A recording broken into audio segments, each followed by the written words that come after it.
Një qershori mund të jetë pritur me entuziazëm nga fëmijët, por jo dhe nga pronarët e bizneseve me mbi 50 punëtor.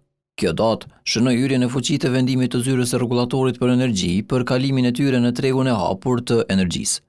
Gjatë ditës, vetë ZRE u rikujtoi vendimin bizneseve dhe paralajmëroi pasojat nëse nuk zgjedhin një furnizues.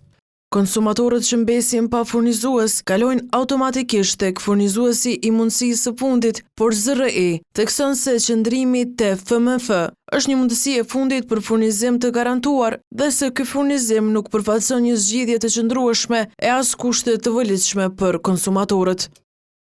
Bizneset nuk e kundërshtojnë idenë e liberalizimit të tregut, por thonë se forma dhe koha e zgjedhur për zbatimin e tij është e papranueshme, duke theksuar se çmimi i energjisë do të rritet mbi 250% krahasuar me vitin e kaluar.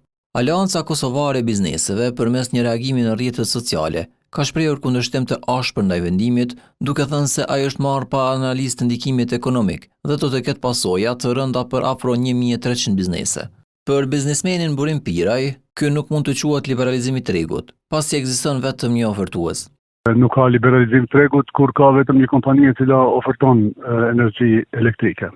Liberalizimi do duhet bëj së pari nga ofertuesit të lejonte Qeveria e Republikës Kosovës që të ketë më shumë prezant ofertues tjerë, mos është vetëm një i vetëm, mos ketë monopol, atëherë pas asaj pse jo. Nuk ne jemi për liberalizim të tregut të energjisë, si që jemi për liberalizim të çdo tregu tjetër.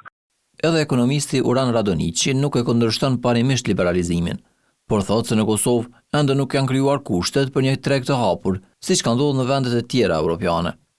Përderisa nuk kemi konkurrueshmëri në treg, atëherë kjo pra nuk ka asnjë logjik, sepse liberalizimi i tregut do të thotë rritje e konkurrencës. Përderisa nuk është duke ndodhur, atëherë nuk ka arsye.